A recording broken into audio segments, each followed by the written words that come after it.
Guys आज फिर हम एक नया टॉपिक लेके आए हैं। जैसे हमने कल डिस्कस किया था इंटीजर्स के ऊपर सी लैंग्वेज में कि किस तरीके से हम दो इंटीजर्स को टोटल कर सकते हैं, प्लस माइनस कर सकते हैं, सब्ट्रैक्शंस कर सकते हैं। तो इन सब चीज़ों के लिए हमने दोबारा से अब हम जो नया टॉपिक लेके आए हैं वो है फ्लोट फंक्शन। जैसे हमने कल डिस्कस किया था कि हमारे पास चार पॉइंट्स होते हैं: फ्लोट, इंटीजर, कैरेक्टर, स्ट्रिंग। तो सेकंड आज हमारा चैप्टर है फ्लोट का। तो किस तरीके से हम फ्लोट को नंबर्स को दो टोटल कर सकते हैं, मल्टीप्लिकेशन कर सकते हैं, कैसे हम उसको स्कैन करके उनका टोटल कर सकते हैं, कैसे उनको हम प्रिंट आउट कर सकते हैं। तो ये सारी चीजें आज हम जानेंगे। तो लेट्स स्टार्ट। जो किस तरीके से है, तो कल का जो टॉपिक था वो भी मैं अपने लिंक में दोबारा डाल दूंगा, ताकि अगर आपको कोई प्रॉब्लम्स आती है तो पिछले टॉपिक को भी आप समझ सकते हैं। तो हम स्टार्ट करते हैं देव सी प्लस प्लस।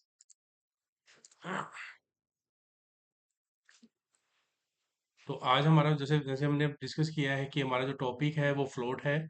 तो कंट्रोल एन करके हम न्यू लेते हैं। तो पहले सबसे पहले हमें लेना होगा अपना हेडर फाइल, जैसे studio.h। राइट है। तो इस तरीके से ही मतलब जो हमने कल डिस्कस किया था वही हमारे सारे पॉइंट्स रहेंगे, कुछ में कोई भी चीज़ चेंज नहीं होगी। तो जैसे हमने मेन ले लेते हैं, मेन के बाद हम लेंगे जैसे एग्जांपल तौर पे फ्लोट लेना है। तो सबसे पहले आपको फ्लोट लेना होगा। फ्लोट के आपको वेरिएबल्स जो भी आपको लेने हैं वो आप ले सकते हैं। फ्लोट को अगर हम जानते हैं कि फ्लोट वर्क होता क्या है, फ्लोट हमारे डेसिमल्स नंबर्स होते हैं, जैसे 2.5, 2.8, 3.5, 3.9। तो इस तरीके की जो भी वैल्यू जो डेसिमल्स नंबर के साथ जो वैल्यूज आएगी उसे हम फ्लोट बोलेंगे। तो राइट है गाइस। तो इस तरीके से जैसे हमने ले लिया 3.1689, राइट। और बी की वैल्यू ले ली हमने 8.4569, एंड देन सी। तो जैसे हमने यहाँ पे करा, हमें C is equal to A plus B. तो इस तरीके से आप इसका यूज करेंगे। तो हमने लिया print F your total value is percentage. अब यहाँ पर परसेंटेज डी नहीं डालेंगे, यहाँ पर डालेंगे आप परसेंटेज एफ, क्योंकि हम फ्लॉट लेने जा रहे हैं। तो यहाँ पे आपने सी लिखा, F11। तो F11 जैसे मैंने कल भी डिस्कस किया था, F11 हमारा कंपाइल भी करता है और हमारी फाइल को रन भी करता है। तो सबसे पहले हम फाइल को सेव कर लेते हैं। जैसे हमने हमारा सेकंड डे है आज। तो जैसे हम F11 प्रेस करके हमारी कंपाइलिंग हो गई और हमारा जो है आंसर सामने आ गया। तो दैट इज 11.625799। तो इस तरीके से आपकी वैल्यू आ जाएगी। अब जो फ्लोट है, वो फ्लोट एक्चुअल में 6 डिजिट तक का वर्क करता है आफ्टर डेसिमल। आफ्टर डेसिमल मतलब जैसे आपने मान लीजिए आपके पास वैल्यू 2 की आ रही है तो आगे वैल्यू 0 0 लगा देगा। अगर आपको कभी कोई पर्सन कहता है कि आपको सिर्फ 2 डेसिमल तक ही चलाना है, तो आपने जहां पर एफ लिखा है वहां पर आप लिखेंगे 0.2 एफ। तो इससे आपकी जब वैल्यू आपकी वर्किंग करेगी तो 2 डेसिमल जैसे आपको डिस्प्ले पे हो रहा है। तो अगर आप ये नहीं डालते हैं तो सिस्टम आपका 6 डिजिट तक का डेसिमल्स के पॉइंट्स को पिकअप करेगा। तो ये इस तरीके से आपको समझना है। अब अगली वैल्यू मान लीजिए C is equal to A minus B अगर आप करते हैं तो वो उसकी वैल्यू उठा लेगा।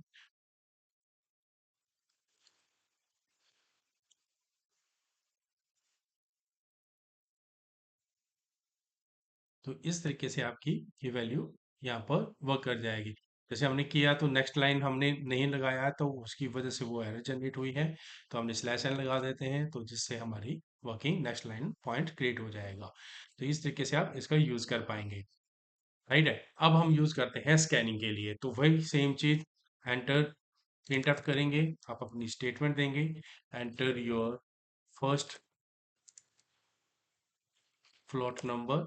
आप यहाँ पर बकायदा आप मेंशन करेंगे।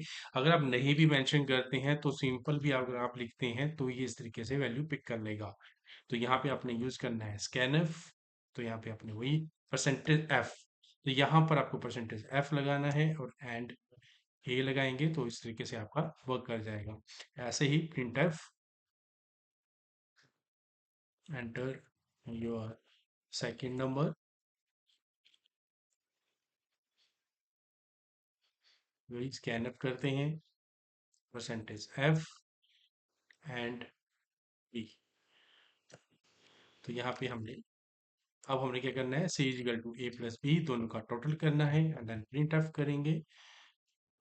तो slash n your total value is percentage f c, तो यहाँ पे F11 प्रेस करेंगे। तो जैसे आपके यहाँ पे एंटर योर फर्स्ट नंबर हमने डाला 25 36। तो ये जरूरी नहीं है कि आपको फ्लोट नंबर ही डालना है। अगर आप फ्लोट नंबर नहीं भी डालते हैं तो सिस्टम बाय डिफॉल्ट जैसे 25 डाला है तो 25.00006 टाइम जीरो चला लेगा। ऐसे ही 36 भी है, उसमें यूज करेगा तो जैसे आपका आंसर 61 आ रहा है तो वो उसको वैल्यू को पिक कर लेगा। अगर आप यहाँ पर जैसे 0.2F डालते हैं तो ये 2 डेसिमल्स तक की वैल्यू को पिक करेगा। जैसे आपको पहले हमने 6 डिजिट तक की वैल्यू पिक कर रहा था, अब हमारी जो वैल्यू है वो 2 डिजिट तक की वैल्यू को पिक कर पा रहा है। तो इस तरीके से आप इसका यूज कर पाएंगे। तो ये है हमारा जो है फ्लोट है जिनका आप यूज कर सकते हैं। अब बात आती है इसके अंदर जो सबसे इंपॉर्टेंट चीज आती है। कई पर्सन से आते हैं कि जैसे 7.2 क्या लिखा हुआ है, ये 5.2 क्या है। उसका मीनिंग होता है कि number of spaces which you required, आपको कितने स्पेसिस के बीच में रिक्वायर्ड है, वो आपको हमें रिक्वायरमेंट होती है। राइट गाइस, तो ये सबसे पहले हमें ये चीज समझनी होगी। तो वो किस तरीके से हम समझेंगे, तो जैसे हमने मान लीजिए मैं आपको एग्जांपल देने जा रहा हूँ सेम चीज का, क्योंकि दोनों लाइनें मैं एक साथ लिखूंगा ताकि आपको चीज समझ में आ सके। राइट, तो यहाँ पे हमने दिया परसेंटेज 7.2F, तो हमने दिया कोमा सी। तो जैसे आप F11 प्रेस करेंगे तो आप ध्यान से देखेंगे कि दोनों वैल्यू सेम है, बट दोनों के बीच में गैप आपका क्रिएट हुआ पड़ा है। तो आप उसको किस तरीके से आपने यूज करना है वो आप उनको यूज कर पाएंगे। राइट गाइस, तो इस तरीके से आप उनको यूज कर सकते हैं। तो ये सारी चीजें उसी तरीके से आपकी वर्किंग कर पाएंगी। राइट गाइस, तो आज हम ये ने फ्लोट समझा था कि किस तरीके से अगर मान लीजिए आपको दोनों को टोटल करना है। जब मान लीजिए एक वैल्यू आपकी इंटीजर है और एक वैल्यू आपकी फ्लोट है और दोनों वैल्यू को आप टोटल करना चाह रहे हैं, तो उसके लिए किसी एक चीज को आपको कन्वर्टिंग करनी कंपलसरी होगी।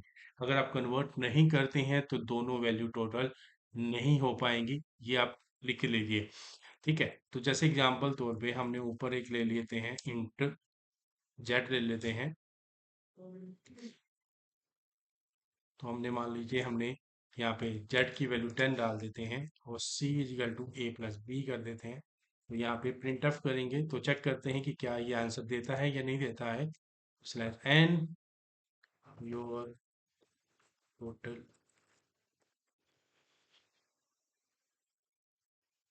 Value is percentage f c। तो आप देखिए लास्ट में हमारे 35 आ रहा है तो मतलब वो यूज कर पा रहा है। तो इस तरीके से आप यूज कर पाएंगे। अगर मान लीजिए आप परसेंटेज डी लेते हैं तो आंसर आपका जीरो आएगा। रीजन बीइंग क्योंकि सी की वैल्यू जो सी है, सी जो सा है वो फ्लोट वैल्यू है। वो क्या है, फ्लोट वैल्यू है। अगर आपने इसको करना है तो उसके आगे इंट लिखेंगे और सी को उसके अंदर डाल देंगे। तो इस तरीके से अगर आप लिखते हैं तो आपकी जो फ्लोट वैल्यू है वो कन्वर्ट हो जाएगी इंट के अंदर। तो इस तरीके से आप अपनी इंट फ्लोट की वैल्यू को भी इंट में कन्वर्ट कर पाएंगे। इसमें आपको सिर्फ इतना समझना है कि इन केस अगर आपकी कोई वैल्यू डेसिमल्स में आ रही है और अगर आप उसको कन्वर्ट कर देते हैं इंट के अंदर, तो डेसिमल्स के बाद की जो भी आपकी वैल्यू होगी वो खत्म होगी। जैसे एग्जांपल तौर पे हम पाई की वैल्यू निकालते हैं, पाई की वैल्यू से हम करते हैं 22/7। तो जो 3.1742 एस थ्री वर्किंग आती है तो वो वैल्यू नहीं वर्किंग करेगी। जैसे एग्जांपल तौर पे c इज इक्वल टू 20.57 करते हैं तो प्रिंट एफ करते हैं तो यहाँ पर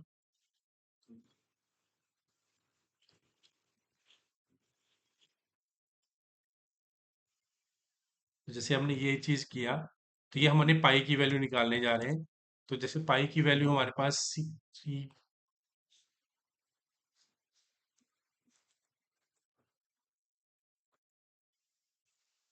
देखो कि इंट वर्किंग करके आप